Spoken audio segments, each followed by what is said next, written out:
as a sponsor of a deal. And then this year I joined Massive, and that's where I've really success. So I've done 8 deals with Massive Capital this year as a sponsor. So Awesome.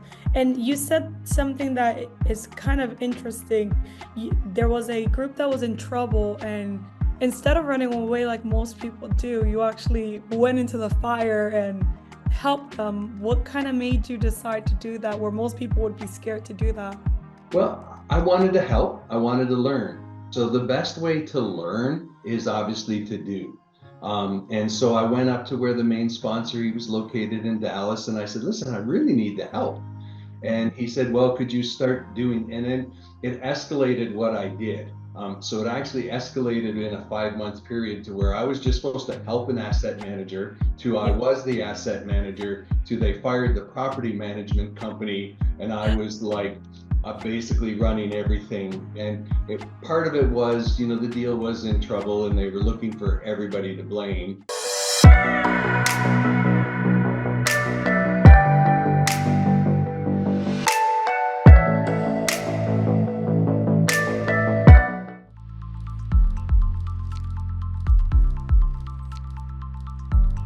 Hello, everyone. This is Sanjay Hegde from REI Secret Spill, Fast Track to Riches. Today, on our guest is Trevor Thompson.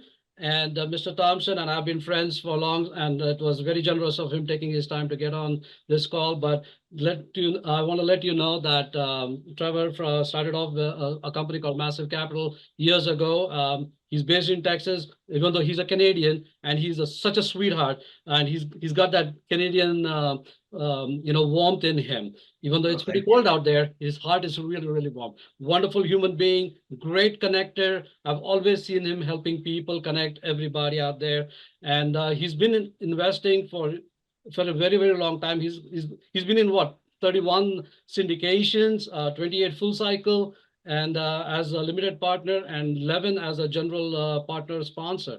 So welcome, Trevor. We are excited to have you, and also would love to pick your brains. Maybe all our investors, as well as passive investors, as well as active investors, will get to learn a lot from you. So Yeah, I'm happy to be here. I'm very excited. And as you said, yeah, we've been friends for a while, and I've always enjoyed connecting. So, and we've even shared the stage a couple of times. So, yes, we have. So I also have Trevor with me, Catherine, my partner, and I'll let her introduce herself as well a little bit. Well, if you guys don't know about me, read about me on our website. I won't talk too much about myself, but I'm based in Tampa, Florida. I'm a broker. I work with Blue Rings investors, and let's talk about Trevor. So, Trevor, you are from Canada. Tell us a little bit about how that transition came from going to Canada to Texas. yeah, so I have a video actually out saying, "Am I the world's most interesting man?" So I have a very unique background. So actually, at the young age 13, I started working for Ripley's, believe it or not. Worked Really? there all through high school. Then I worked for Guinness World Records for 18 years, which included running one in the Empire State Building in New York City, opening a franchise on Hollywood Boulevard in Los Angeles, California. And I actually wanted to put a Guinness in Orlando, Florida. And so, but unfortunately, the deal fell through, but I'd already committed to go to Florida to do something else. So I started a haunted house of all things, year-round haunted house on iDrive. And then I got recruited by a company called iFly Indoor Skydiving.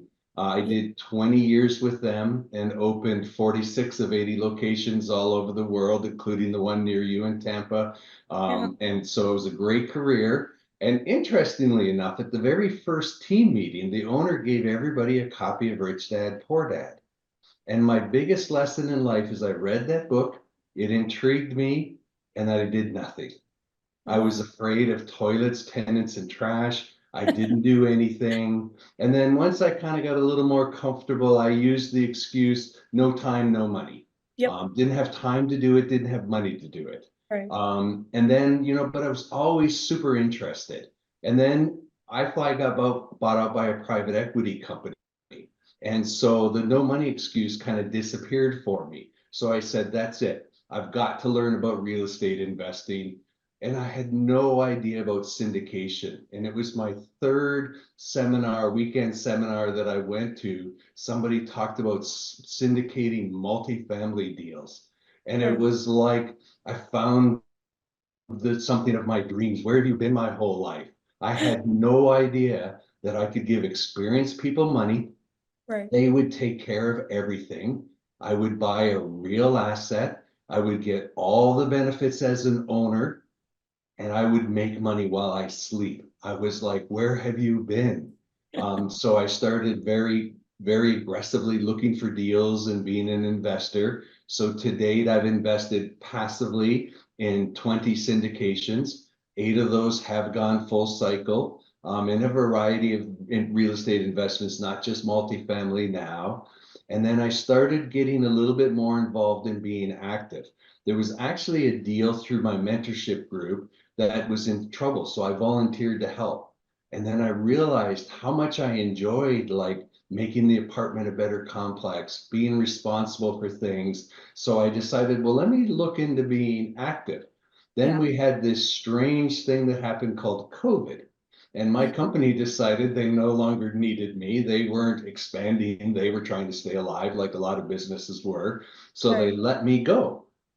And at first I thought, well, this is horrible. And then I thought, actually, it's not, because I was planning on leaving and going into real estate full time. This And was your so I fun. became active and Right. then as a sponsor of a deal. And then this year I joined Massive, and that's where I've really success. So I've done 8 deals with Massive Capital this year as a sponsor. So Awesome. And you said something that is kind of interesting. There was a group that was in trouble, and instead of running away like most people do, you actually went into the fire and helped them. What kind of made you decide to do that, where most people would be scared to do that? well, I wanted to help. I wanted to learn. So the best way to learn is obviously to do. And so I went up to where the main sponsor, he was located in Dallas, and I said, listen, I really need the help. And he said, well, could you start doing, and then it escalated what I did. So it actually escalated in a 5-month period to where I was just supposed to help an asset manager to I Yeah. was the asset manager to they fired the property management company. And I was like, basically running everything. And part of it was, the deal was in trouble and they were looking for everybody to blame. And but I thoroughly enjoyed it. It was very tough because it also happened during COVID and things, but I couldn't have asked for a better learning experience. Because I was with an experienced team, they were just stretched a little thin. And so I was really able to help. I don't ever recommend any sponsor being as active as I was without a property management company. But again, for me, it gave me all these lessons. And then I just started learning, trying to get on deals. I tried to get on a couple of Sanjays, but wasn't important enough at the time. Only doing money. There Sanjay. just sometimes there just isn't room for another person on a deal, or it happens. And again, I was in Texas at the time I moved to Austin. And Yeah. so I kept putting out there, I'm in Texas. If you need boots on the ground, I'm here to help out. But it doesn't always work out. And my first couple of deals, actually, we ended up not being able to close. And then now again, it's a much better world. So Wow. Well, see, the thing with Trevor is like he's easily putting it on my thing by saying, "Hey, I tried," which he did actually. But we were already every deal we had gone in, we had already moved on with a whole lot of things. But Trevor, just want to let you know that we have this beautiful, for 224 unit property coming up here in Lubbock, Texas. That Do you we'll think he's still cool enough to get on that deal? absolutely he is. I don't So I know. definitely will be reaching out to you on that one. But hey, Trevor, so you had so many good experiences and bad experiences with this, right? So now let's take it from you as a passive investor. What mhm. was your experience with that, good and bad? And Yeah. now from an active perspective, what does that look like? And I know you had several challenges in between as well, health-wise, and you are still very mentally very strong to go on with the whole thing, and you just made it look like a breeze. So I've always had a lot of respect for you for that, because it doesn't matter. Nothing, you don't let anything keep you down. So you always keep that big smile on your face and you just carry on, right? You only lose if you don't get back up. Amen. So Yes. I would say the most important thing I've learned as a passive investor, and I kind of knew this, but it's become clearer and clearer the more deals. Who you give your money to is the most important factor. Okay, not where, not what, who. So who you entrust your money with. So a good sponsor can make a good deal better. A bad sponsor can make a good deal bad. And a bad sponsor makes a bad deal worse. So who you give your money to, and things on the who are, do they believe the same things as you believe? Do they believe in and helping people get to the next level? Are they only doing this for financial means? Or so for me, for example, my mission has been to help 1,000 people get financial independence from real estate investing. Okay, for me, it's actually all about the investors. And when I found sponsors that it was actually all about the investors, and even my first deal, we wrote a chart, and it was investors first, residents second, owners third. And then, I wanted to make sure that we all agreed that. And if you get that formula kind of right, good things happen, right? So again, you're looking out for your investors, so you're being responsible. You're looking out for your residents, so you're making the property a better place to be. Right. And then, of course, at the end of the day, if you take care of number one and number two, as a sponsor, you're always good. Yeah. So I learned that a lot. I also like deals that have what I'm going to refer to as a reasonable preferred payment, where the passive investors get paid first. Now, some deals have these big ones like 12% pref payment. I don't like those deals. And people say, well, that's crazy. That's a great deal. No, it's a Yeah. bad deal, because it means the sponsor will never ever make any money, and they may lose interest in your property. What I want them to do is make sure I get comfortable first. Right. And then I want them to make as much money as possible too. So it's really important, again, that these things are aligned, right? And all the things, whether it's acquisition fees, asset management, whatever it is, I want to look at those things. The next most important thing is, are their expectations reasonable? Okay, I get sent, because I've invested a lot, so I get sent a lot of deals.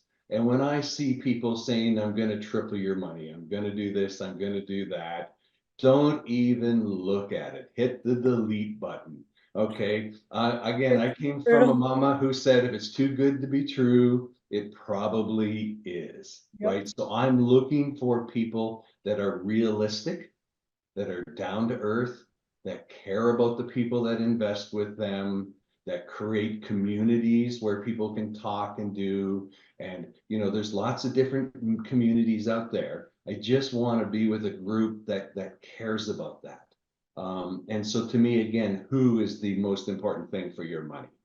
That's a beautiful way of putting it. I know, like at Blue Ring Investors, one of our main goals is always trying to educate investors, even if they're new investors that maybe they're not ready to invest in the next year or two because they're getting their finances in order. But we like to prepare them by educating them and making them aware of just things to be, careful of. So who is like the perfect way of putting it. So what are some red flags that you think people should stay away from if they see it?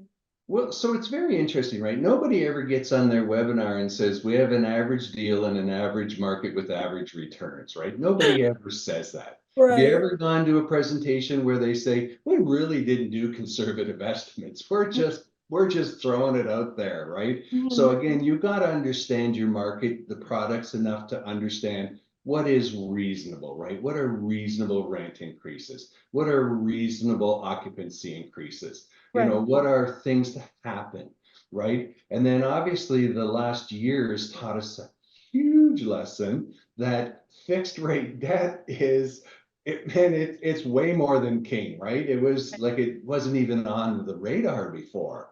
Everybody was getting cheap debt, high leverage. And any deal that I'm in trouble with now as a passive investor, it's all that. They bought on bridge debt. Didn't buy enough cap rate insurance, which is basically insurance to protect your losses. Yeah, And even though these are good properties, they're out of the money because their numbers are upside down. So again, looking at things like fixed rate debt now have all of a sudden become very important to me. Making sure that deals are going good. While these deals should appreciate, that's not the only thing that's going to save you, right. right? So it needs to be something that is still producing some cash flow. And again, you can never guarantee that expenses or all the things are never going to go up or go sideways a little bit, but just making sure that they have very reasonable projections on purchase price, rent increases, what they're going to be spending on repairs. Fortunately, I was a passive investor on a deal, and they ended up having to use their renovation capex money to pay the new rent increases in interest payments, and then they ran out of money. And that's never good to run out of money, right? You want to make sure that at least it's cash flow steady, not in a negative position, because you can only survive for so long, and then a bank will foreclose, which is unfortunately happening a little bit, but it's not happening on deals that are conservatively underwritten with fixed rate debt. But Right. another thing too, right? Great Warren Buffett always says, you never know who's swimming naked till the tide goes out. And boy, did the tide go out quickly. So there were unfortunately some people caught with their pants down, Right. but what a great buying opportunity. So if you think about it, yes, the last 10 years were amazing. There was a reset. The next 5 years are going to be amazing because you're going to be able to pick up some properties. Unfortunately, they did get in trouble, but they're Right. good properties and they just need to be rebalanced on the financing. Yeah, it's a great opportunity for those investors. And for those of you guys that don't know what a fixed rate is, it is when you obtain a loan at a steady 30-year loan. So every year your mortgage is going to stay at the same consistency rather than an adjustable rate or a bridge loan that's for 3 years, which is what's happening now during COVID. A lot of people were doing that, and now the rates are increasing, unfortunately. So that's something that you can easily see when you're looking at a pitch deck or an offer memorandum, or if you guys want to get in contact with us, we can explain those details for you. So tell us a little bit, because I want to know, Sanjay was telling me about a little bit about your story and how amazing, all the things that you've been through. What do you say to people that have health issues, or I'm too old for this, or I don't understand this, or I don't have the time? How do you explain that to people? He made it seem like I'm falling apart over here. I don't. No, he just No, said that no. you are So, awesome. so I think the most important thing to understand is the best time to start. The first best time to plant a tree is yesterday. The second best time is today. So again, I was a little bit later in my late 50s by the time I started in real estate investing. Yeah. And the reason I want to make sure people really understand this is real estate is not a get rich quick scheme. Real estate is a way to amass your wealth over a period of time. So for example, a typical deal should double your money in 5 years. So if you Right. start when you're young in your 30s and you put 100,000 in, turn it to 2, turn it to 4, turn it to 8, turn it to 1.6 million, turn it to Right. 3.2 million. And again, that's assuming there's no tax complications and you always double your money and always reinvest. That is life-changing wealth creation. Right. Life-changing wealth creation. So I always say start young. And if you have a good sponsor and it's your first deal and you can't meet the minimum, ask. Okay, there may be some reasons where they can't because there's a limit on sophisticated investors on a deal, but ask. But my advice is start now and then never give up. Just keep going. And, you know, I'm obviously passionate about real estate investing and do things. It brings a lot of excitement and joy, which is why I love talking about it. But it is the true way that it is the biggest disservice to our current generation that we weren't taught these values, right? These values of your money working for you. Again, the great Warren Buffett said, if you don't make money while you sleep, you will work until you die. So there's a big difference between trading time for money and having money actually go out and do its work for you. So that I just tell people, don't ever lose sight of that dream. Yeah. Now, you said a very good thing earlier that the next 5 years is where you're going to be making adjustments and Yeah. things like that. And the beauty about this one is, Trevor, is that those who are going to be investing in these kind of deals are going to make a lot of money.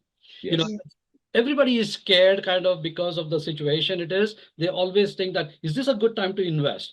Yeah. I always say there is no such thing as a bad time to invest when it comes down to real estate, as long Yes. as you do the right kind of investment, right? Yes. So that's that definitely there. And it's and I love when you talk, it's because you give so many quotes. That also tells me that you read a lot. So Right. what are some of your favorite books that you like to do?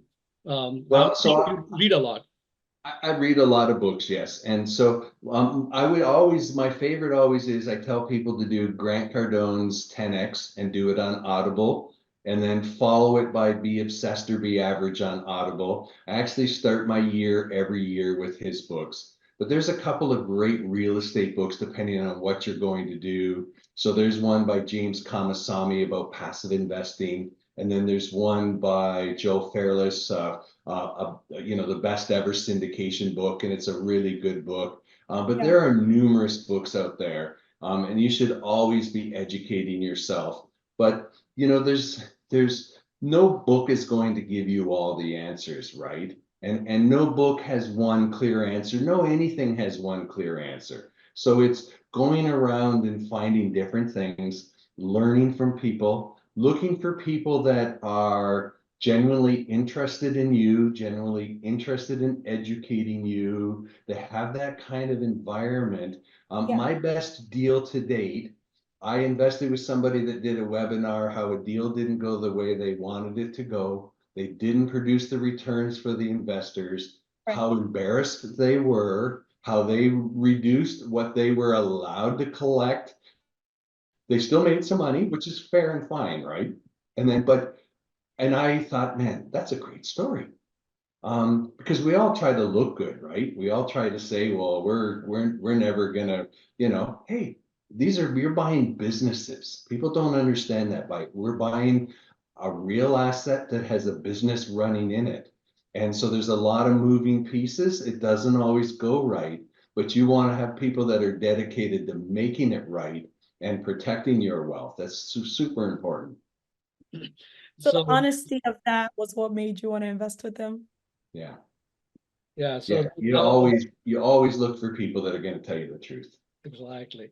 So Trevor, so would you call the first deal that you invested as a passive investor and then saw them in trouble and went in and helped them out? Would you consider that as your first deal, or as a active investor as well, or do you have a story about the first deal as well? Well, my first deal, no, so that's really not a story of me being an active investor. My first deal, and again, a lot of people, I always tell this story. People say, why do you tell these negative stories? Because I want to say, so people say, well, why should the sponsors make this kind of money? Okay, so I was partner on a deal in San Antonio, Texas. It was a big deal. My first one was $25 million deal. And we were doing a loan assumption. And we had raised all the money. We did everything. And we never could get approved for the loan. So my first deal as a GP, I lost $75,000 hard because I put the second 75 hard to extend the deal. And hard means your money's at risk if you can't close the deal. So they'd already put 75 hard. They said, we're broke, Trevor, it's your turn.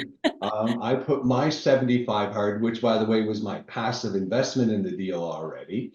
And we lost it. We lost our money. And again, now we make that up on other deals and different ways to get money. But I spent 6 months on that deal and did nothing else. I And do then not want to another know deal, I'm glad it actually didn't happen because it was right as interest rates were changing. And we would have been one of those deals. And luckily the sponsors again, which were friends of mine at the time, said, listen, this is getting too risky now. And those guys lost 100K. That one I didn't lose any, but it's real. And so those are more what I'm going to call my first active deals. And then it's hard to find a deal, especially when the market was hot. I looked at a lot of deals and then we finally got another one in San Antonio. Quite funny that I said I'd never do a loan assumption again, and that deal was a loan assumption, but we got it done. And it's been a great deal. We've had it for a little longer than a year. We've made some great improvements. Very happy. Yeah, so there are challenges, and then it's a little bit different now with the massive capital because I'm not quite as involved in the day-to-day of the deals. So I'm on the capital raising side, the investor relations side, and so we spend a lot of money. But the beauty of it is that, and we've done a variety of deals. So not all multifamily, we've done some development, some land. We're doing a new build retail here in Austin. So that nice variety has helped out a little bit. Because even though multifamily is still my favorite asset class, I believe that you should consider having a few other asset classes. So I have a medical, I do have some retail, and I have a new build storage in the Carolinas, and just to give me a little bit of diversification. And then one last thing that I think that's important for new investors to consider is the market where they're investing. So you want to invest in a high growth area that is pro-business and pro-landlord. All right. I'm sorry, California and New York State right now, you're not on my buy box. I have friends that make money in California. They live there. They know that market. They're super savvy. They make their investors. One of my deals in Columbia, South Carolina, partners with them, and they just got tired of flying to the East Coast, and they're doing deals only, and they're doing really good. They've got a little niche. So it works, right? Everywhere works eventually. But I like a little easier battle, and I like a place where people are moving at a great rate, which is obviously the great state of Texas.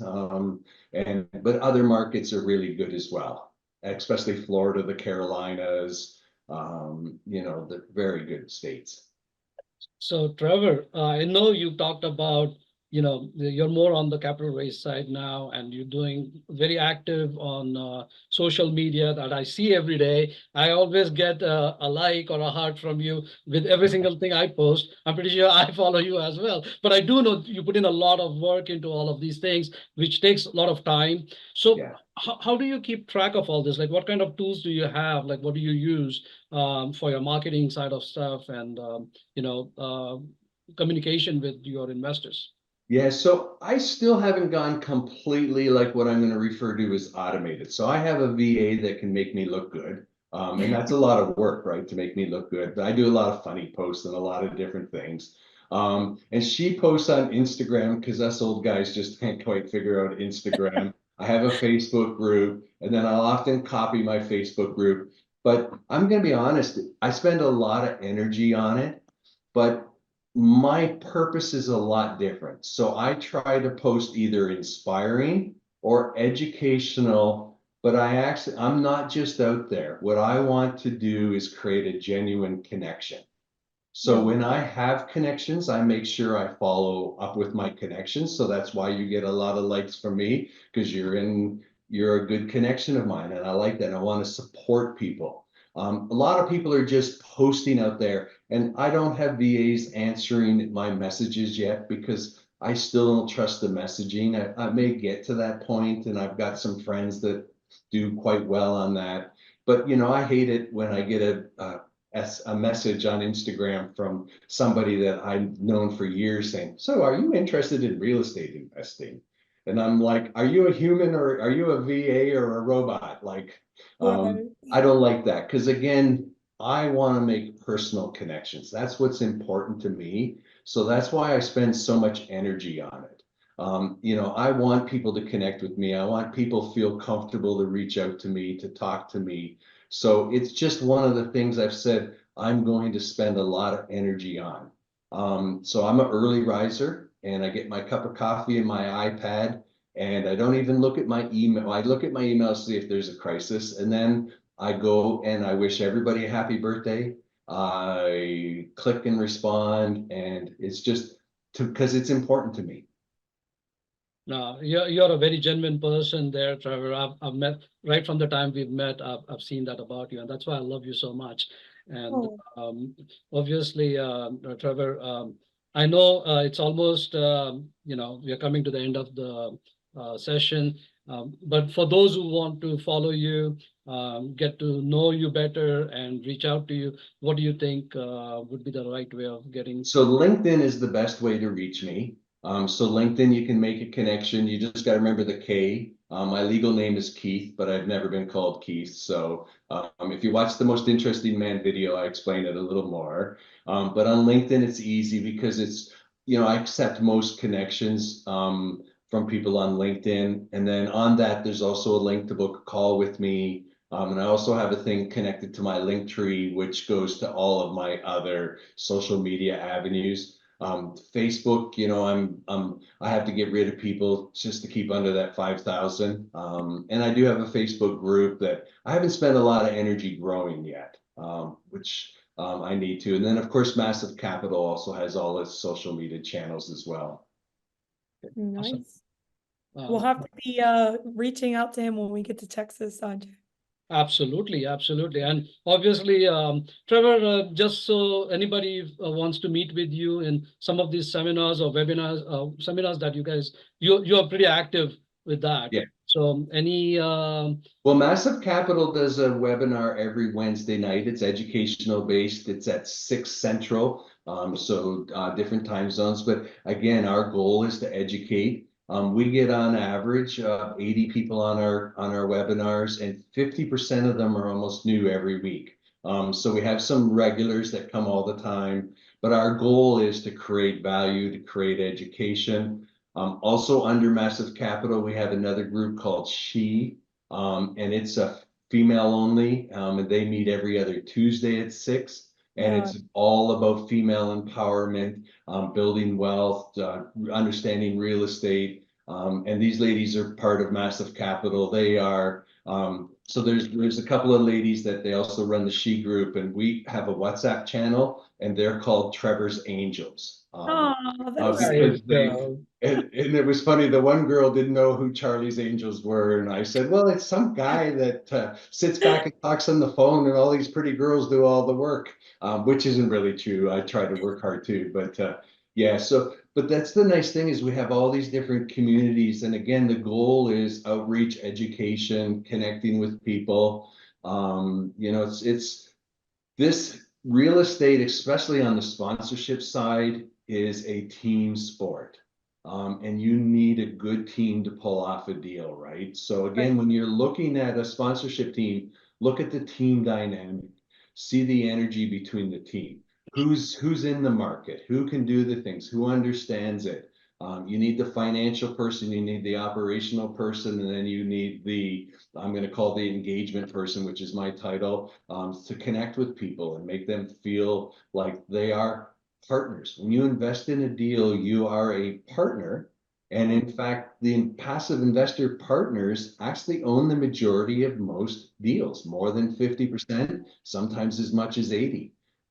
So never forget that you're actually owning. Just think about it, right? You can put $50,000 in and be a partner on a $50 million apartment complex, and you own something. I always joke that I owned a doorknob, but you know, a little bit probably more than that. But you're a partner, and you get all of the benefits of a partner, all of the cash flow, all of the tax deductions, all of the appreciation. And you're doing it while you sleep. Think about it. So your homework is just finding the who. And once you found the who, you can go back to bed and let them do all the work. Yes. Awesome. Trevor, I know that you're a busy man, and you've been very generous with your time with us.